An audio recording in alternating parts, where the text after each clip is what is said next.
Historias olvidadas, voces que aún resuenan, ilustres anónimos.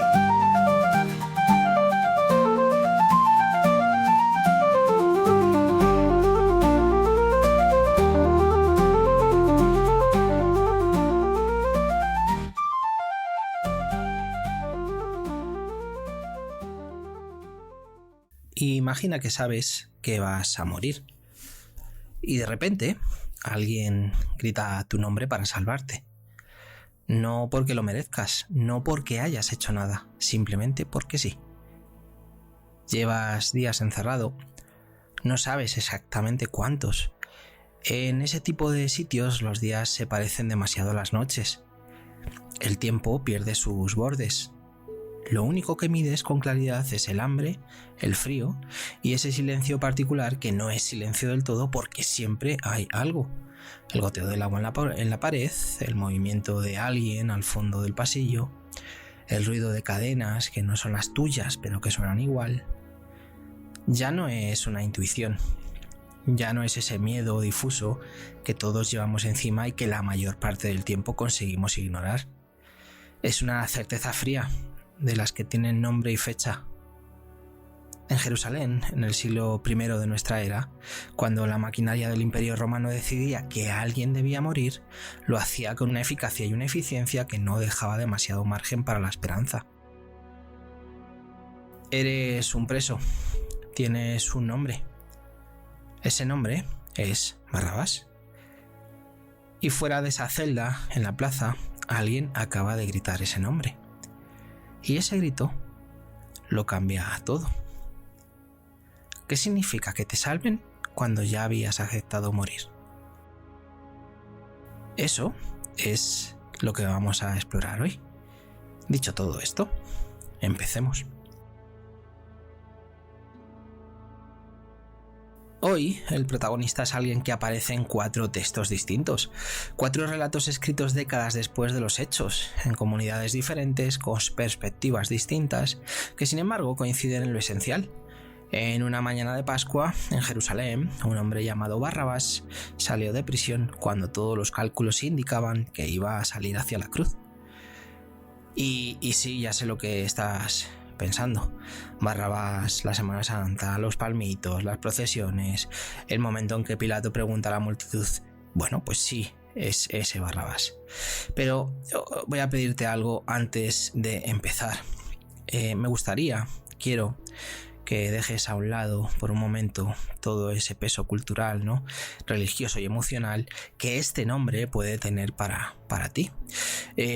No porque eso no sea importante, que lo es, sino porque lo que me interesa hoy no es la dimensión teológica de esta historia. Me interesa la dimensión humana y ya acabamos con estos personajes, ¿no? Porque si miramos a Barrabás como lo que también era, un ser humano con un nombre, una historia, un cuerpo y un futuro incierto, entonces la escena que protagoniza se convierte en algo que va mucho más allá de la Semana Santa. Se convierte en una pregunta sobre el azar, sobre la culpa, sobre las decisiones colectivas, sobre qué hacemos cuando la vida nos da algo que no pedimos, que no merecemos especialmente, que nos llega de rebote, casi por accidente. La pregunta que me hice cuando empecé a preparar este episodio no fue quién era Barrabás, fue qué pasó por su cabeza el día que se salvó. Y esa pregunta, vais a ver, no va solo de él. Bueno, pues para entender a Barrabás necesitamos entender el escenario, ya lo hemos hecho en las anteriores veces, para el que llegue nuevo y para volver a repetir. Vamos a entender el escenario.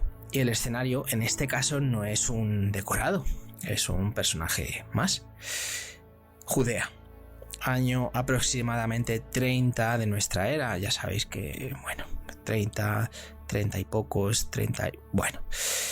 Aunque la fecha exacta, como digo, es objeto de debate entre los historiadores. Llevamos décadas bajo ocupación romana Y aquí vamos a detenernos un momento, porque cuando decimos ocupación romana tendemos a pensar en algo abstracto, como, no sé, una etiqueta, ¿no?, del libro de texto. Pero lo que vivía la gente en ese momento era concreto, cotidiano y profundamente humillante. Roma había llegado a Judea de una forma gradual, si recordáis, lo dije en el anterior episodio también. El general Pompeyo entró en Jerusalén en el año 63 antes de nuestra era. Entró hasta el Sancta Sanctorum del templo, el lugar más sagrado del judaísmo, donde se suponía que solo podía entrar el sumo sacerdote una vez al año. Y lo hizo por pura curiosidad, según todas las fuentes que tenemos, por demostrar que podía. No saqueó el templo, pero eso no importó, o no importa demasiado, ¿no? El gesto había sido suficiente. Desde entonces, Judea pasó por distintas formas de administración. Hubo reyes clientes de Roma, como ya dijimos, Herodes el Grande, que gobernó durante décadas con una combinación de pragmatismo, megalomanía constructora, podríamos decir. Por ejemplo, el templo que conoció Jesús de Nazaret fue en gran parte obra de Herodes el Grande, ¿no? Y una brutalidad que sus propios hijos acabaron pagando. A la muerte de Herodes, el territorio fue dividido. Y en el año 6 de nuestra era, Judea pasó a ser provincia romana directamente administrada por un prefecto. Y ya le conocéis. Ese prefecto, en el año que sucede nuestra historia, se llama Poncio Pilato. Pero antes de llegar a Pilato necesito que entiendas la textura, ¿no?, de esa ciudad en esos días. Vamos a volver a hacer ese ejercicio. Jerusalén en Pascua era una ciudad al límite. Normalmente tenía una población, ojo, para ser la época que era, normalmente tenía una población de unos 50 o 60.000 habitantes.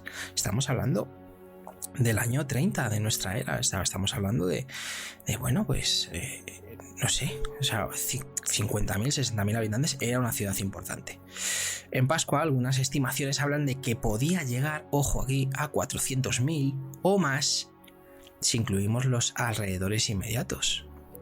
Es difícil saberlo con certeza, pero la idea es clara. La ciudad se desbordaba. Los peregrinos dormían en tiendas, en los campos alrededor de los muros, en casas de familiares que no habían visto en años. Y todo esto con una tensión política de fondo que no desaparecía nunca, pero que en esos días se hacía mucho más visible. El pueblo judío llevaba generaciones con una pregunta sin respuesta. ¿Hasta cuándo? Para algunos, la respuesta era la resistencia activa. Los grupos celotes creían que la fuerza era el único lenguaje que Roma entendía. Había habido revueltas, habría más. Los sicarios, ojo que lo de sicario es un nombre que viene de sica, un tipo de cuchillo corto. Bueno, pues de ahí viene el nombre, ¿no? Operaban en las ciudades, ¿no?, haciendo lo que hoy llamaríamos terrorismo selectivo. Asesinatos de colaboradores, de romanos, de quienes al final consideraban traidores. Para otros, la respuesta era la negociación. Los sacerdotes del templo, la clase de los saduceos, habían encontrado una manera de coexistir con Roma que preservaba su poder religioso y económico a cambio de no causar demasiados problemas. Era una postura pragmática que, muchos de sus contemporáneos consideraban básicamente una traición. Y para otros, la respuesta venía de otra dirección, de profetas, de predicadores, de hombres que recorrían el país diciendo cosas que incomodaban a todo el mundo, que desafiaban tanto a los ocupantes romanos como al grupo de poder religioso, que hablaban de un reino que no era ni el de Roma ni el del templo. Era, por resumir, un polvorín. Un polvorín en el que la chispa más leve podía provocar un incendio. Y la chispa más pequeña, en la Jerusalén de Pascua, podía ser cualquier cosa. Un discurso en el templo, una procesión inesperada, un rumor que corría de boca en boca entre la multitud. Roma lo sabía. Los sacerdotes lo sabían. Al final, todo el mundo lo sabía. Y es en este contexto donde aparece, o más bien, donde ya estaba, Barrabás. Mientras Jerusalén hierve, él sigue en su celda, ajeno a todo, contando horas. Bueno, ¿y quién era? ¿Quién era Barrabás?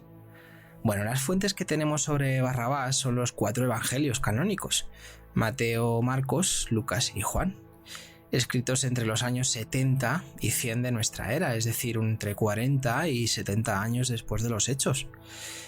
En comunidades distintas, eso sí, con perspectivas distintas, para audiencias distintas. Y sobre Barrabás coinciden en lo esencial, aunque difieren más o menos en los detalles. Mateo lo llama simplemente un preso famoso. Eso ya nos dice algo. Era conocido, no era un desconocido que nadie recordaba. Tenía un nombre que la gente reconocía. Marcos y Lucas son más específicos. Barrabás había estado involucrado en una éstasis, que sería más o menos una insurrección o una revuelta, en la que además había habido muertes. Eso lo coloca en una categoría diferente a un ladrón de poca monta. Era alguien que había actuado políticamente, o al menos en el contexto de la violencia política. Juan lo llamaba lestés. Esta palabra griega se ha traducido históricamente como ladrón o bandido. Pero si nos vamos al contexto del siglo I en Judea, tenía un rango de significados mucho más amplio. Flavio Josefo, que ya le conocemos, este historiador judío, ¿no?, que escribió décadas después, usa la misma palabra para referirse a guerrilleros y rebeldes, no simplemente a criminales comunes. Es posible que Barrabás fuera algo parecido a lo que hoy llamaríamos un combatiente insurgente. Pero bueno, en todo caso, no era un delincuente menor, no era un don nadie, era alguien con sangre en las manos, alguien que Roma había decidido que debía morir. Y aquí viene algo que me parece extraordinariamente fascinante y que alguna vez hemos comentado, ¿no? Y que quiero que te quedes un momento. Su nombre. Barrabás. En arameo es Bar Abba. Bar, hijo, Abba, padre. Es decir, hijo del padre. ¿Te das cuenta de la resonancia? Si conoces mínimamente la historia, sabes que frente a él hay otro hombre al que sus seguidores también llaman hijo del padre, aunque en un sentido completamente diferente. La coincidencia lingüística está ahí, con toda su carga irónica o simbólica, dependiendo de desde dónde lo mires. Y hay más. Algunos manuscritos antiguos del Evangelio de Mateo, ojo, no todos, lo cual hace que esto sea debatido, ¿no?, entre los estudiosos, lo llaman Jesús Barrabás. Es decir, su nombre completo sería Jesús, hijo del Padre, frente a otro Jesús al que sus seguidores llaman hijo de Dios. ¿Es esto una coincidencia histórica preservada en los textos? ¿O es una construcción literaria y teológica deliberada para que el evangelista, ¿no?, puso en la escena para subrayar algo? Bueno, es difícil, yo no lo sé. Y creo que nadie lo sabe con certeza, no hay ningún historiador que lo pueda decir con certeza, ¿no? Pero la resonancia es tan potente que merece quedarse aquí, flotando sin resolver. Dos hombres con el mismo nombre. Uno vive, el otro muere. Y entre los dos, una ciudad, una multitud, un prefecto romano.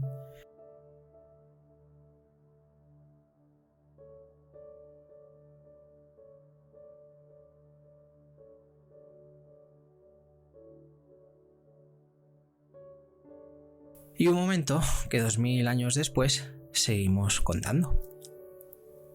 Y mientras todo esto late en el nombre, Barrabás sigue sin saberlo. Sigue en la oscuridad, ahí le hemos dejado, esperando lo que todos esperan cuando ya no hay nada que esperar.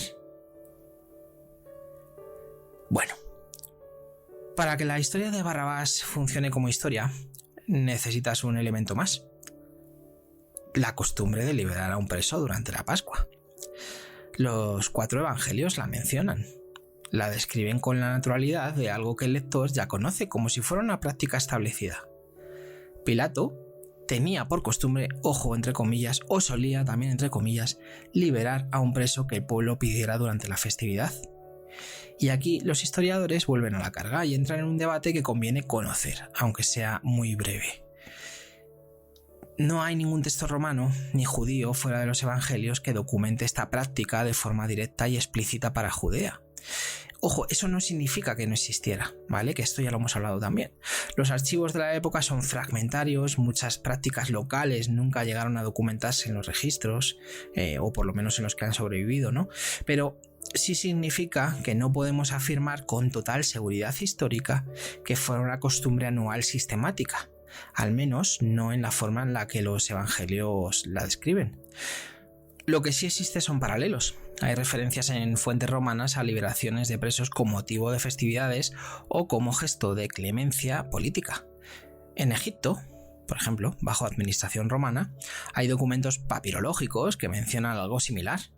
La práctica en sí no era ajena al mundo romano, aunque los detalles específicos de Judea son inciertos.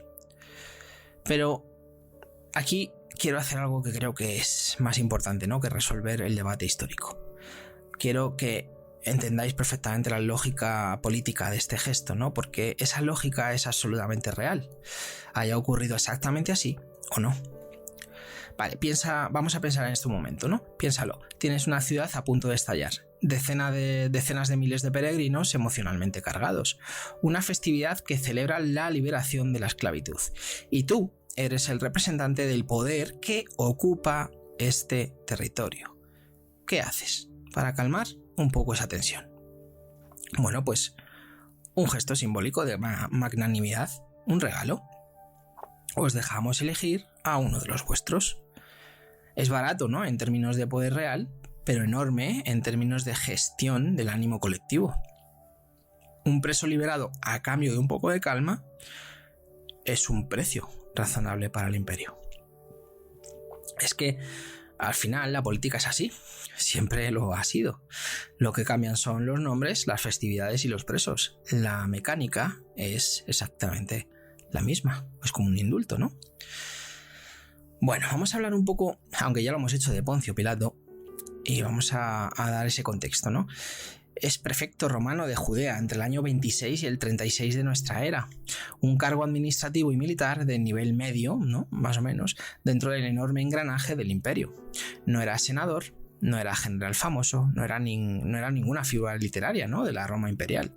Era un gestor de provincias. Su trabajo era recaudar impuestos, mantener el orden, administrar la justicia y evitar que nada en su territorio le creara problemas a Roma.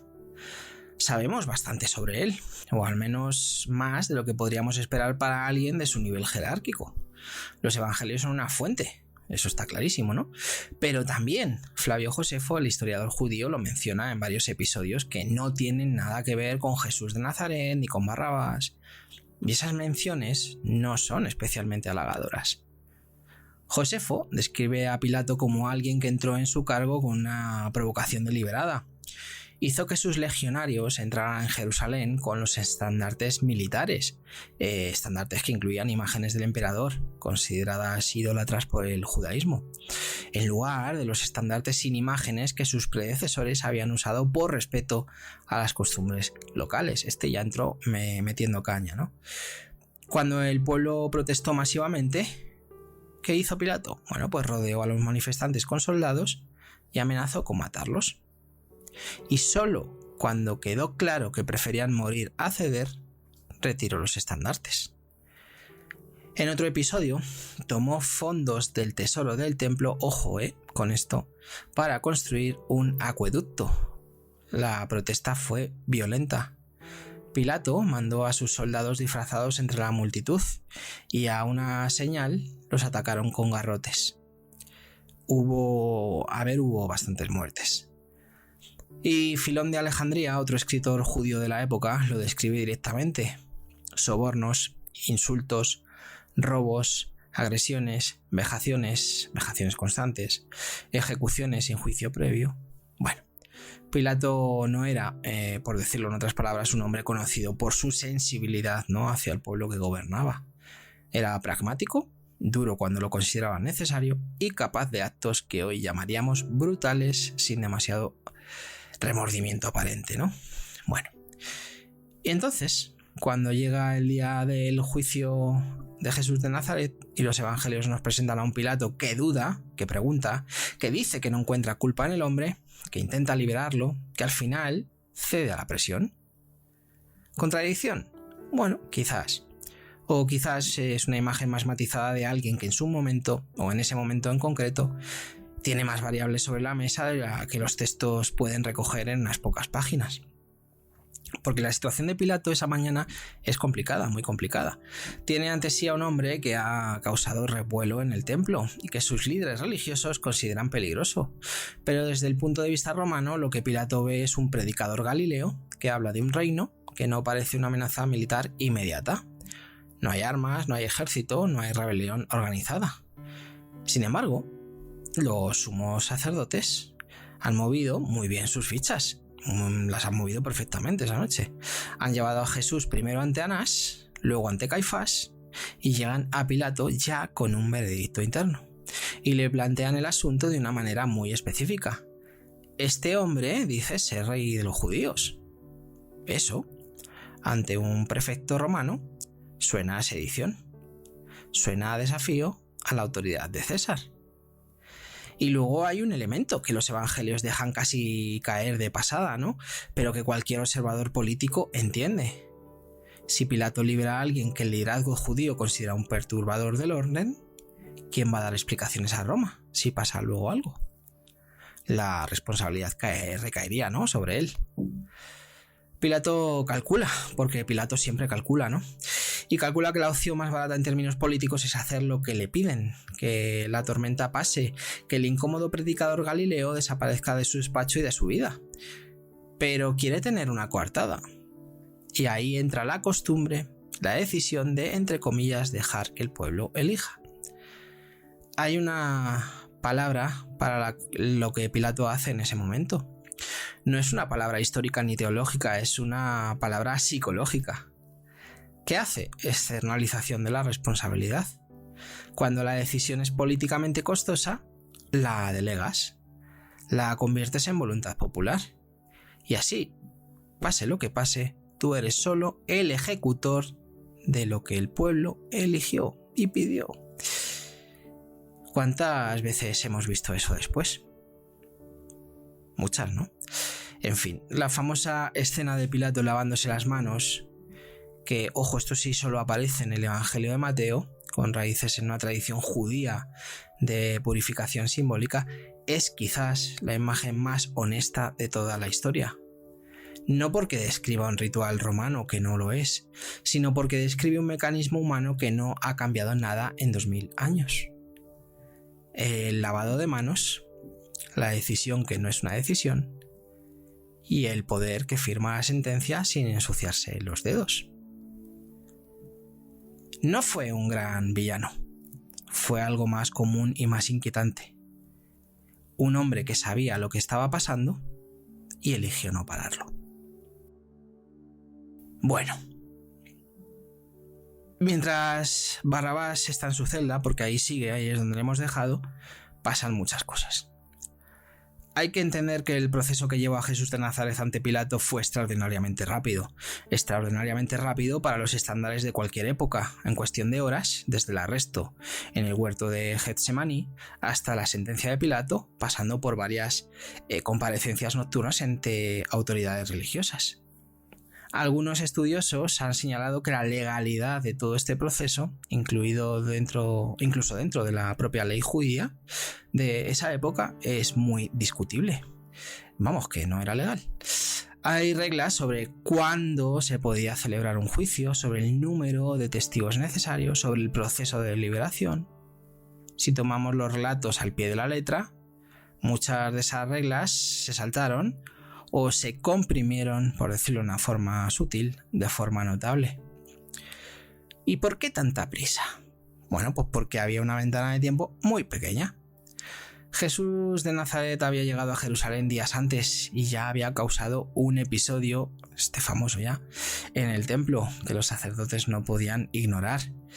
Si recordáis, Jesús entra en el templo, ve a los cambistas se cabrea muchísimo, por decirlo de alguna forma, y vuelca la mesa de los cambistas, ¿no?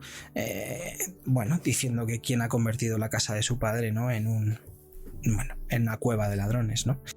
Como digo, lo que pasó en el templo los sacerdotes no lo podían ignorar, pero acusarle, ¿no? Actuar directamente sobre él era arriesgado, ¿no? Porque tenía seguidores y popularidad.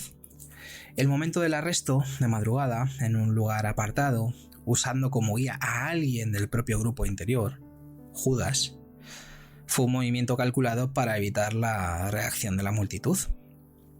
Y una vez arrestado, había que resolverlo antes de que amaneciera el día grande de la Pascua, antes de que la gente saliera a las calles, antes de que los seguidores reaccionaran.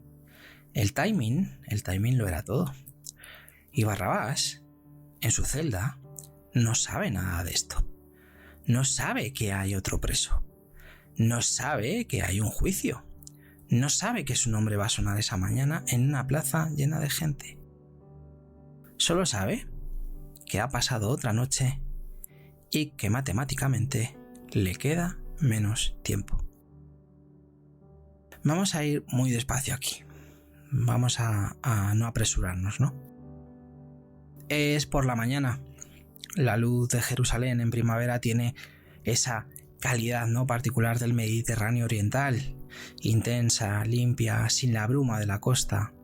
El sol ya calienta. El pretorio, la residencia del prefecto, da a una plaza que a esas horas ya está llena. ¿Y quién está en esa plaza si está amaneciendo ahora mismo? Bueno, aquí hay un debate histórico que vale la pena mencionar. Los evangelios hablan de la muchedumbre o el pueblo pidiendo la crucifixión. Algunas lecturas posteriores han interpretado esto como todos los judíos. Esa interpretación ha tenido, ya sabemos, consecuencias históricas terribles, ¿no? Así que merece la pena aclarar este punto. Históricamente la plaza frente al pretorio de Pilato no cabía, en esa plaza no cabían todos los judíos, ¿no? Ni mucho menos todos los judíos del mundo, como podríamos pensar, ¿no? Lo que había en esa plaza en ese momento era una multitud movilizada, una multitud que había sido, según lo que sabemos y según los textos, convocada y trabajada por los principales sacerdotes, Anás, Caifás, etc. No toda la ciudad, por supuesto, no todo el pueblo, estaría bueno, y una parte, ¿no? Un grupo específico que en un momento específico, ¿no? Vamos a decirlo así. Y ese grupo movilizado, presionado, quizás convencido de verdad de que era lo correcto, o quizás simplemente arrastrado por la inercia del momento, grita lo que grita. Y en ese momento, pues Pilato sale. Tiene a los dos hombres, Barrabás, el preso famoso, y Jesús de Nazaret, el predicador de Galilea. Directamente pregunta: ¿a quién queréis que os suelte? ¿A quién queréis que libere? Y la multitud responde: Barrabás. Pilato, según los textos, insiste unas cuantas veces, ¿no? Y pregunta qué quieren que haga entonces con el otro, con el Galileo. La multitud responde: crucifícale. Y Pilato en ese momento hace sus cálculos una última vez. Calcula que no le sale a cuenta seguir resistiendo, que el coste político de mantener su posición es mayor que el coste de ceder. ¿Y qué hace? Lava sus manos y ordena la crucifixión y libera a Barrabás. Todo esto en el espacio de unos minutos, en una plaza llena de gente, con el sol de la mañana calentando las piedras y los peregrinos de la Pascua llenando las calles de la ciudad. Y ahora quiero que te imagines en esa celda. Barrabás oye a la multitud, ¿no? Ha oído multitudes antes, sabe de qué va la historia, sabe lo que puede significar una multitud en Pascua. Quizás cree que es el ruido habitual de la ciudad en esos días. Quizás ha aprendido a no pensar demasiado en lo que pasa fuera, porque fuera ya no es su territorio. Y entonces pasos que se acercan, que son distintos a los de las rondas habituales. Y la puerta se abre. Y no le llevan a la cruz, le llevan a la calle. Bueno, un hombre vive, otro muere. Y entre los dos hay una relación que nadie eligió, que nadie diseñó, pero que existe. ¿Cómo podríamos llamar a eso? Bueno, pues depende, ¿no? Desde dónde lo mires. Desde dentro de la narrativa cristiana, este intercambio tiene un significado teológico muy preciso que evidentemente no voy a desarrollar aquí, porque no es precisamente mi territorio y porque hacerlo mal sería peor que no hacerlo. Solo diré que para millones de personas en el mundo esa escena tiene un significado profundo, entre ellas me incluyo yo, y ese significado no es mi objetivo de análisis de hoy, ¿no? Lo que me interesa es lo que hay debajo de la teología, la estructura humana del momento. Un hombre que debía morir no muere. No porque hiciera algo para evitarlo, no porque fuera más listo, más fuerte, más influyente, no porque escapara, ni convenciera a nadie, ni moviera ninguna ficha, ningún tablero. Simplemente porque la multitud gritó su nombre y no otro. ¿Y si hubieran gritado el otro? Ese día, en Jerusalén, la vida y la muerte no se decidieron, ¿no? En un juicio se decidieron en ese grito. Y vuelvo a decir, ¿y si hubieran gritado el otro? Es la pregunta quizá es la más simple de toda la historia, ¿no? Y la que, por desgracia, no tiene respuesta. Si Pilato hubiera presentado a los dos presos en otro orden, si los sacerdotes hubieran tenido menos tiempo o nada de tiempo, ¿no?, para trabajar a la multitud, si alguien en esa plaza hubiera gritado diferente, ¿no?, y arrastrado a los de alrededor, si el viento hubiera soplado en otra dirección y la palabra Barrabás se hubiera perdido entre el ruido antes de convertirse en coro. Es que son millones de variables. Un resultado, un hombre vivo y otro muerto. Y el que vive no lo decidió. Esto me lleva quizá a una idea que me parece central, ¿no?, en toda esta historia y que quiero plantear con cuidado porque sé que puede incomodar. El azar tiene más poder en nuestras vidas del que generalmente nos gusta admitir.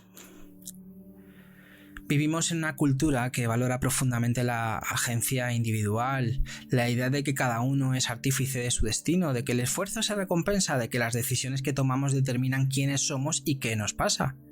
Y eso tiene mucho de verdad. Las decisiones importan, el carácter importa, el esfuerzo importa. Pero también hay un momento en el que tienes que mirar honestamente a Barrabás en esa plaza y reconocer que hay cosas que están completamente fuera de tu control.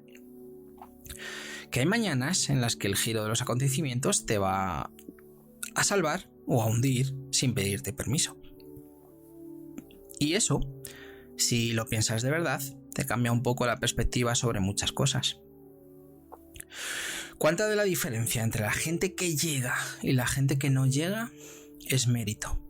¿Y cuánta es simplemente haber estado en el sitio correcto cuando la multitud gritó el nombre correcto? Ojo, que nadie se confunda. No digo que todo sea azar. Digo que es más de lo que nos gusta reconocer. Bueno, salgamos del pretorio, sigamos a Barrabás a la calle. Si es que podemos. Porque la historia lo pierde de vista en el instante exacto en que es liberado. No hay crónicas de qué hizo después, no hay documentos que mencionen su nombre fuera de los evangelios, no hay tumba conocida, ni descendientes registrados, ni anécdotas tardías transmitidas por comunidades que quisieran reivindicarlo o condenarlo. Barrabás sale a la calle de Jerusalén en el día más importante de su vida y desaparece. Y aquí es donde la historia se convierte en algo que solo la imaginación puede completar. Pero en esto sí que quiero ser muy claro, no me voy a inventar ningún dato. Todo lo que diga a partir de ahora van a ser preguntas, no respuestas. ¿Supo Barrabás lo que había pasado? Bueno, pues vamos a decir que es muy probable que sí. La crucifixión de Jesús de Nazaret ese mismo día, en el Gólgota, fuera de los muros de la ciudad, no fue un evento pequeño ni discreto. Era una ejecución pública, con toda la dimensión espectacular que eso tenía en el mundo romano. Un cartel indicando el crimen atribuido, una multitud de curiosos, de seguidores, de detractores, y en una ciudad llena de peregrinos, las noticias viajan rápido. ¿Cuándo supo que ese hombre había muerto en una cruz que podría haber sido la suya? ¿Ese mismo día? ¿Esa misma tarde? Pues sinceramente esto sí que sí que no lo sé. ¿Qué pudo haber sentido? Bueno, pues tampoco lo sé. Y cualquier respuesta que os diga o que os dé sería ficción. Pero sí que me permito plantear un poco el espectro, ¿no? Porque las respuestas posibles son muchas y ninguna es obvia. Podría haber sido alivio puro, el instinto de supervivencia, ¿no? Que es el más poderoso de todos, que no razona, que solo registra: estoy vivo, estoy fuera, el sol me da en la cara y nada más. Podría haber sido indiferencia. Barrabás no conocía a Jesús de Nazaret, no tenía por qué sentir nada especial por la muerte de un desconocido, ¿no? La gente muere. Los crucificados eran una imagen demasiado común, ¿no?, en el paisaje de la Judea romana como para ser necesariamente un trauma especial, ¿no? Podría haber sido algo más complicado, una especie de deuda imposible, ¿no?, de saldar, ese peso particular de saber que vives en el espacio que debería haber ocupado otro, que tu libertad y su muerte comparten una causa directa, aunque tú no la hayas pedido. Ojo que sí que hay un escritor que intentó resolver o responder, ¿no?, a esta pregunta, y lo hizo con una honestidad y una elegancia que merecen ser nombradas, ¿no? Estamos hablando de Per Lagerkvist, que es un escritor sueco y que publicó en 1950 una novela que se llama directamente, no hay complicaciones con esto, Barrabás. Ojo, es una obra que le valió el premio Nobel de Literatura al año siguiente. Lagerkvist imagina a un Barrabás que vive décadas después de ese día, un hombre que no puede creer pero tampoco puede olvidar, un hombre que no entiende lo que le pasó pero que arrastra ese día como una piedra que no puede soltar, que sigue al movimiento que nació de esa muerte sin poder adherirse a él del todo, ¿no?, porque la fe no se impone aunque la necesites. Es una novela extraordinaria, ¿no?, y os la recomiendo con bastante entusiasmo, pero ojo, es ficción, no es historia. Lo que sabemos es esto y solo esto: Barrabás existió, según los textos. Estaba en una celda, fue liberado y luego silencio. Y ese silencio es suyo y quizás debamos respetarlo. Bueno, y casi que acabando, ¿no? Vamos a reflexionar, ¿no? Y aquí sí que quiero cambiar el tono. No mucho, pero sí, vamos a decirlo así. Porque hay algo en la historia de Barrabás que me ha seguido mucho más allá de los textos, ¿no?, y de los debates históricos. Algo que no sé si llamar incomodidad o reconocimiento. Y quiero intentar ponerlo en palabras. Aunque sé que en esto me voy a tropezar más de una vez, ¿no? La primera cosa es la más directa. ¿Cuántos de nosotros somos, en algún sentido, Barrabás? Y no me refiero a haber hecho nada malo ni haber matado a nadie, me refiero a algo mucho más sutil y mucho más universal. ¿Cuántas veces te has salvado de algo sin saber exactamente por qué? ¿Cuántas veces la vida te ha dado una salida que no merecías, especialmente mientras otra persona, quizá más inocente, quizá con más talento, lo que sea, quizá simplemente con más necesidad, paga el precio? No tiene por qué ser dramático, no tiene por qué ser una crucifixión, evidentemente. Puede ser el trabajo que te dieron a ti porque conocías a alguien mientras otro candidato más preparado que tú se quedó esperando. Puede ser el accidente que rozó tu coche y destruyó el del de al lado, ¿no? Puede ser la enfermedad que eligió a tu vecino en lugar de a ti, sin ningún criterio visible que se sepa.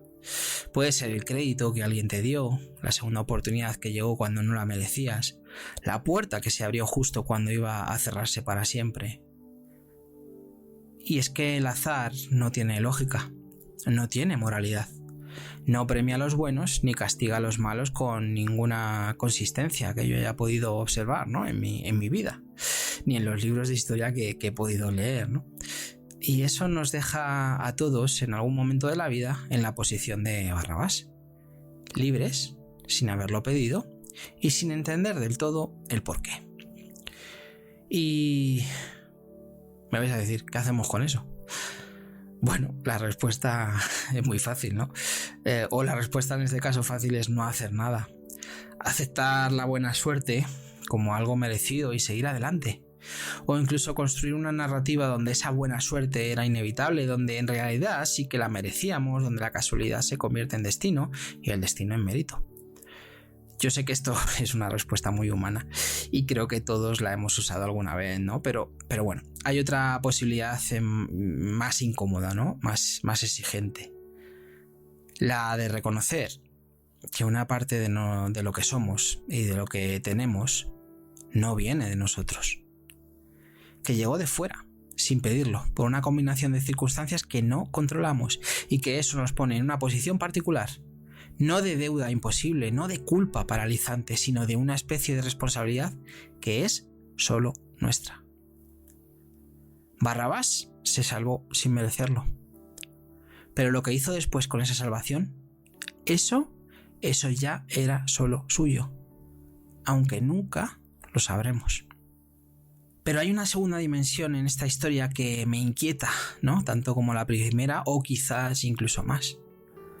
Y es la de la multitud. Y si me conocéis un poco, sabréis que sí, que esto me inquieta mucho, ¿no? Porque Barrabás no se salvó gracias solo al azar, ¿no? Se salvó porque la multitud gritó su nombre. Y esa multitud tenía razones para hacer lo que hizo.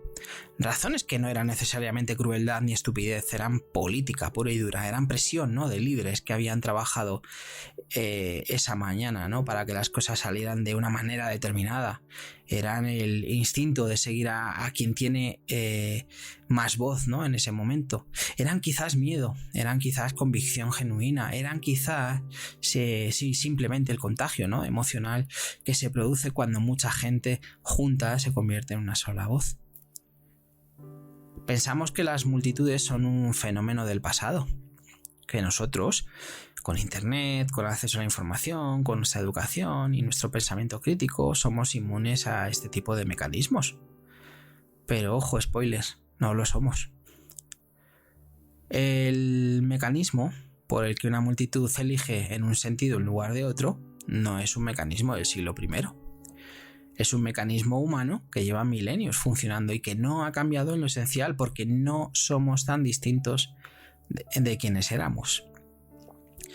El líder que señala, la emoción que arrastra, la presión del grupo que hace que callar sea más caro que sumarse al coro, la simplificación de un problema complejo en una elección de sí o no, una elección binaria, el enemigo identificado, el chivo expiatorio ofrecido. ¿A quién queréis que os suelte? Esa pregunta, en distintas formas, nos la siguen haciendo, cada día.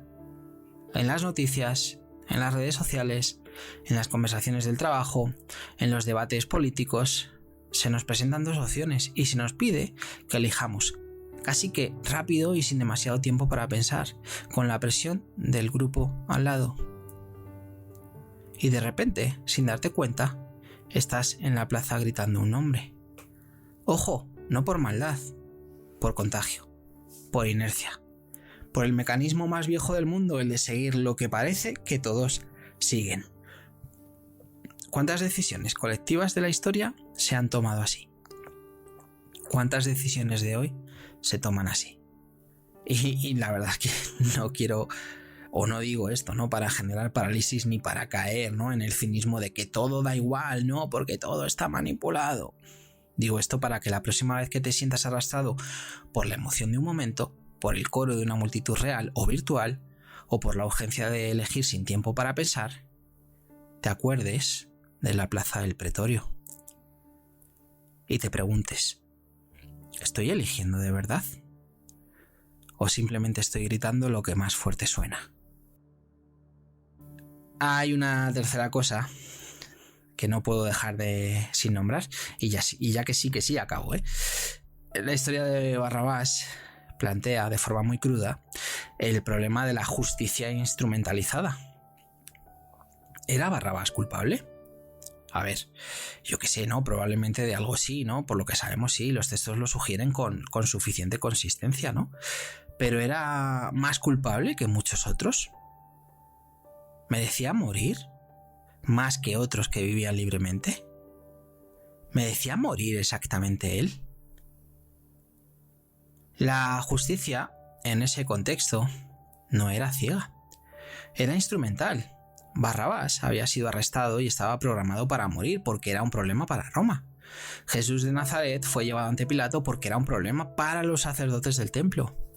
Ninguno de los dos fue juzgado en un proceso que hoy reconoceríamos como justo, al revés, lo reconoceríamos como ilegal. Los dos estaban ahí porque eran convenientes, ¿no?, para los intereses de alguien. Y esto tampoco es una historia del siglo I, ¿eh? El que acaba en la cárcel, en el exilio, en el olvido, no siempre es el más culpable. Y el que se salva no siempre es el más inocente. El poder decide quién es un problema y quién no. Y esa decisión raramente tiene que ver con la justicia en abstracto.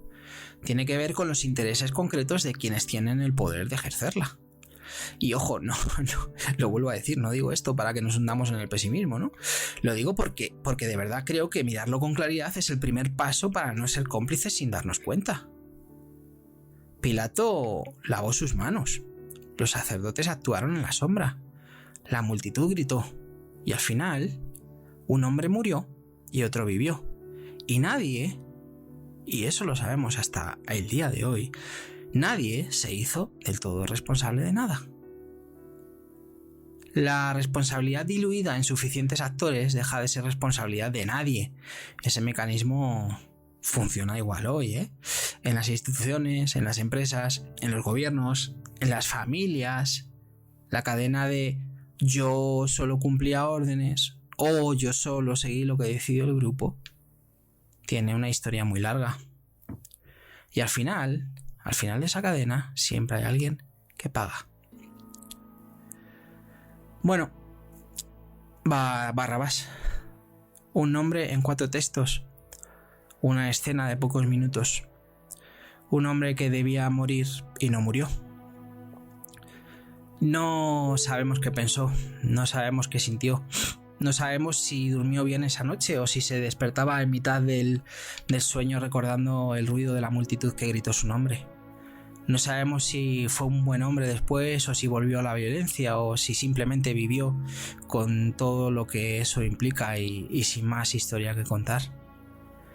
Solo sabemos que existió, que estuvo en esa celda, que su nombre fue gritado en el momento exacto en que hacía falta y que salió a la calle sin que la historia lo siguiera. Un ilustre anónimo. Pero lo que me llevo de esta historia no es la curiosidad, ¿no?, por lo que pasó después, es algo más difícil de nombrar. Es la certeza de que todos, en algún momento, salimos de alguna celda sin del todo no merecerlo. Y que lo que hagamos después con esa libertad inesperada es la única pregunta que vale la pena hacerse. No hay respuesta única. No hay lección empaquetada, solo hay la pregunta que es tuya. ¿Qué haces tú con lo que no pediste, pero te fue dado? Porque la pregunta a veces no es por qué te salvaste, sino qué haces ahora que sabes que podrías no haberlo hecho.